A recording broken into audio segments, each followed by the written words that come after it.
Welcome, everyone. Cannabis news with Joe Klare from May 3rd, 2018, presented by the Marijuana Times. Of course, I'm your host, Joe Klare. You got a lot going on today. I normally don't use personal anecdotes or relay personal anecdotes in this show, but in this case, I think it's kind of important. Those of you who watch this show a lot, you know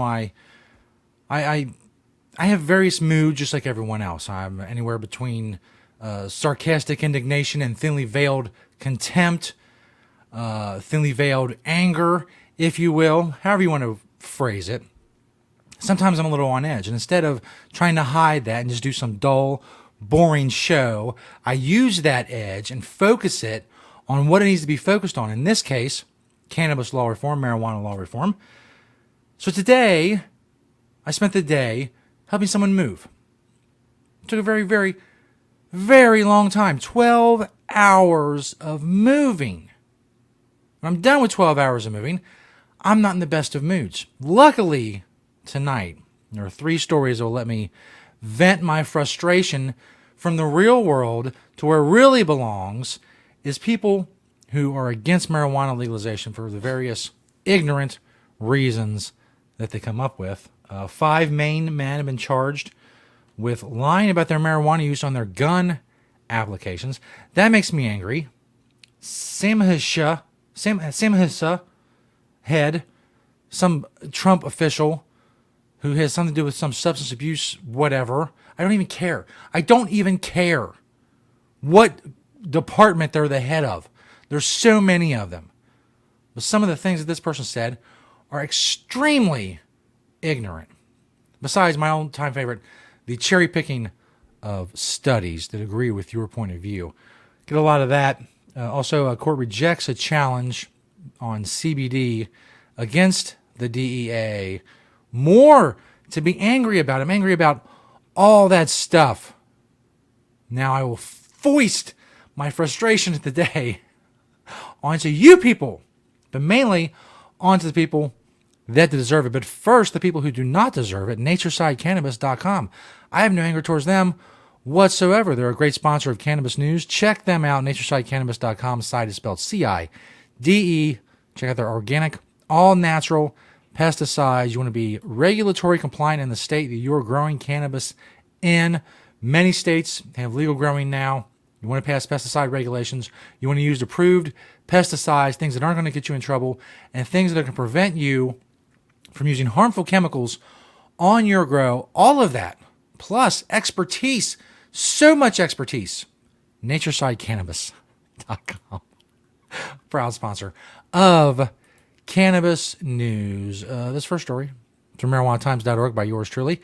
5 Maine men charged with lying to firearms dealers about marijuana use. Apparently between February 2015 and March 2017, 5 men allegedly bought firearms from gun dealers in Maine after giving false information on their federal forms as to whether or not they use cannabis. Of course, this is a subject that we've talked about quite a bit on the show and in the pages of the Marijuana Times. The notion that people who use medical marijuana for whatever reason can't be trusted with guns. Now I know, it's against federal law, and if you break federal law, then you can't have a gun, and that's what the law says. Here's the point.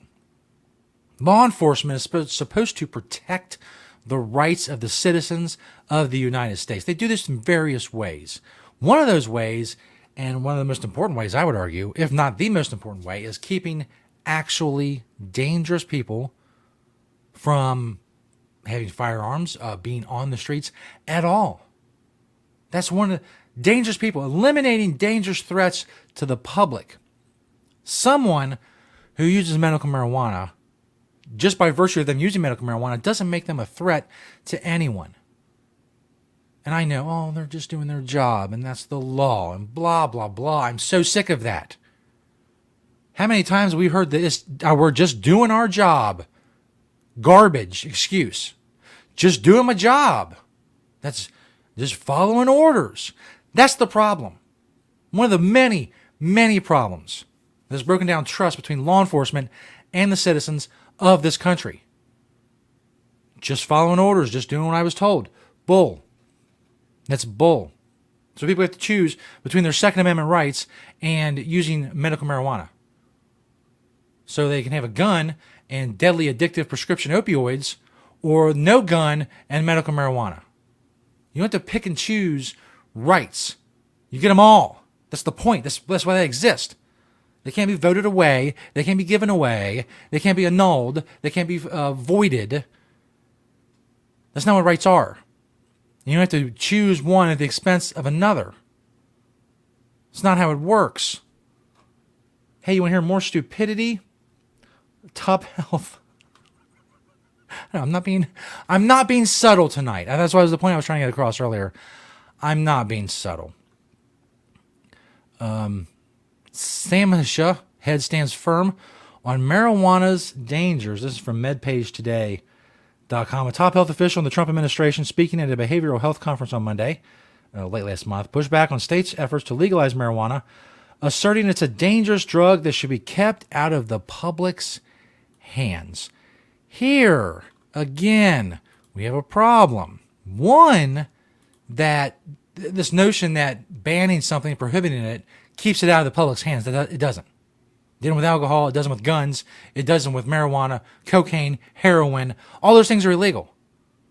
It doesn't stop it from being in the public's hands. But the bigger problem I have with this is this person I've never, ever heard of, Eleanor McCain's Katz, MD, PhD, the Assistant Secretary for Mental Health and Substance Abuse. I don't care who she is. She oversees the Substance Abuse and Mental Health Services Administration, SAMHSA. I don't care how many PhDs she has. I don't care how much big of a doctor. Oh, whoop-de-friggin-do, she's a doctor. That's great. If I want something diagnosed, I may or may not use her services. But this notion that people in government automatically know what's best for the public and what should or should not be in the public's hands, that is the problem at the base of all of this. We've gotten used to the notion that, well, they're in government, so they should tell us what we can and cannot do. No, that's wrong. Wrong. It doesn't even begin to describe the problems with that. Once you give the government the power to decide what you do or don't do in the privacy of your own home, which we have done, it leads to a lot of problems. And here we have more. Here's some of what she said. For too many years, we have simply heard a message from an industry that makes billions of dollars about how safe this drug is. First of all, that's a lame attempt to demonize the marijuana industry. Second of all, long before anybody was making billions, many, many people were pointing out how safe marijuana is, how much safer it is than alcohol, tobacco, prescription medications, water, all of those things. It's safer. You can die if you drink too much water. Anyway, she wanted to say about how safe this drug is. I'm here to tell you this is not a safe drug. Oh, well, then it's barred from the public because this woman, who I don't know and I've never heard of, decided that the public, no, you guys don't get this. She's making decisions for tens of millions of people on what they should or should not do in the privacy of their own home. That immediately makes whatever she says complete garbage, crap, whatever you want to call it. It validates anything she says. When she says, well, this is what I think, and because of what I think, no one in America will get to use this. Americans have a right to know that we should be telling them that marijuana is a very dangerous drug. Yeah, we heard it. We heard it for many, many decades. Marijuana kills brain cells. Marijuana causes lung cancer. Marijuana is a gateway drug to harder drugs. Marijuana will destroy your brain.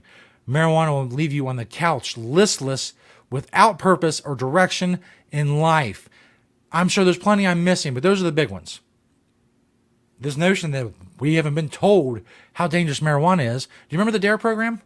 I was a graduate, 1991. Proud DARE graduate. We did a little play. It was great. It was fantastic. I killed my part. There's still people talking about it to this day. I'm sure. I can't prove that, but I'm sure there are. I'm sure people are still talking about how great my performance was in the DARE program play in 1991. Anyway, continuing. She cited, and here's the cherry picking I referenced earlier. She cited numerous association studies linking marijuana use to a host of adverse outcomes, behavioral problems, early onset psychosis, poor school performance, and low birth weight deliveries, among others. Here's the important part. Although those studies could not determine a cause and effect relationship, not only that, there are many studies that discount every single one of those areas. And while tobacco and alcohol rates have declined among pregnant women in recent years, illicit drugs, mainly marijuana but also opioids, have increased from 78,000 women in 2015 to 111,000 in 2016. Yeah, a lot of pregnant women have decided that, I would rather trust marijuana and its safe effects over any kind of pills, which, by the way, doctors will prescribe opioids right through the third trimester, right up to birthday, right up to the day of the birth. They'll prescribe you opioids, no problem. They get a little iffy really late in the third trimester, but then they'll get over that and they'll prescribe them anyway. The cats sought to counter recent news reports that suggest marijuana legalization may have driven down use of opioids. On the contrary, quote, marijuana use was associated with substantially increased risk of addiction and overdose for opioids, she said, citing research from Mark Ofston, MD, MPH, and colleagues in the American Journal of Psychiatry. Yet another cherry-picked study. I can cite and have cited many studies, multiple studies on this show and in other places about how marijuana use is helping people get off of opioids. But when you're cherry-picking studies, none of that really matters because all you're pointing to is your study. You're cutting out all the other stuff and pointing to and honing in on your study and making fuzzy everything else. But you want studies? I got studies. I bring you tons of studies refuting all of that. And I've written about many of them. They come out just about every day. But this she's in the government, so she's very, very important, very smart, and she's going to tell us what to do. What a load of crap. This last story, more crap. See, there's a theme to today's show. A lot of crap. This crap is from the appellate court. This is from Leafly.com. In a decision likely only to add the legal confusion around cannabidiol, CBD, in the United States, a federal appellate court in California has rejected an industry challenge to a DEA rule that effectively outlawed the cannabinoid. The rule, which the DEA published in 2016, established a new Controlled Substances Act code for marijuana extract, putting even hemp-derived extracts in the same restrictive Schedule I category as psychoactive THC. In doing so, the new rules set the stage for a wave of raids on CBD retailers and related businesses. While the DEA has said the rule change was an administrative move aimed at better tracking extracts and complying with international drug control treaties, critics worry it can pose an existential threat to the nation's burgeoning hemp industry and restrict patient access to CBD, the medically promising and non-toxic cannabinoid.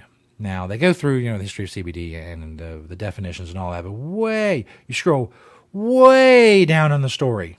You get this. Part of the court's decision rested on a technicality because none of the parties of the petition filed comments during the DEA rulemaking process, the court wrote. They're not eligible to challenge the final rule in court. The DEA began its rulemaking process in 2011, and the final rule on cannabinoids was published on December 14, 2016. According to the court, the Hemp Industries Association and others were silent during the comment period. Once the rule was published, however, they filed an instant petition for review. The same day, a party may petition the Court of Appeal for review of a final DEA decision, the court wrote. But if the party fails to make an argument before the administrative agency and comments on a proposed rule, they are barred from raising that argument on judicial review. So not really on the merits of the case, but on a technicality. Isn't that wonderful? See, this is what we're dealing with. These people, again, a court gets to decide. These people, I don't know who's on this court, but they'll decide whether or not people can use CBD as medicine because they're so smart. They're so smart, they can tell us what we should and shouldn't be doing, what medicines we should be using. No, CBD gummy bear? No. Here, this pill will destroy your liver, but, we like it. It's FDA approved. Swallow it. Here's some water. A CBD oil, a tincture? No. We're smart judges. We have black robes. We're a federal appellate court. We know what's good for you. We're a Trump administration official. We know what's good for you. We're people who write federal forms for gun ownership. We know what's good for you. We know what you should be doing. And I am here to say that is a load of crap. And that's the theme of today's show. The word of the day is crap. Thanks everybody who checks out the show, of course. YouTube, Facebook, marijuanatimes.org. All the places you share the videos. Please continue to do so. Thank you to naturesidecannabis.com, proud sponsor of the show. Check out the organic, all-natural pesticides. This has been Cannabis News for May 3rd, 2018. Thanks everybody for checking us out and spreading the word. And we'll see you next time. Maybe I'll be less angry next time, but I doubt it. Here on Cannabis News